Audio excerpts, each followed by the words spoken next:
Hey guys, welcome back. So in today's video I will show you how you can change language in ONLYOFFICE.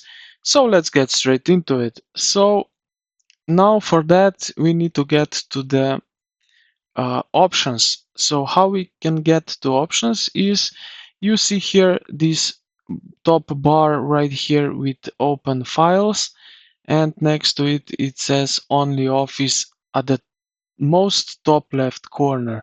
ONLYOFFICE, click on that, and now you were set right here to this first page where you can, this is your home, then we have open local files, templates.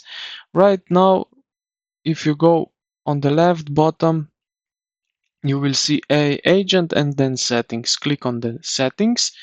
Now you will see interface language, and this is where you can change your preferred language.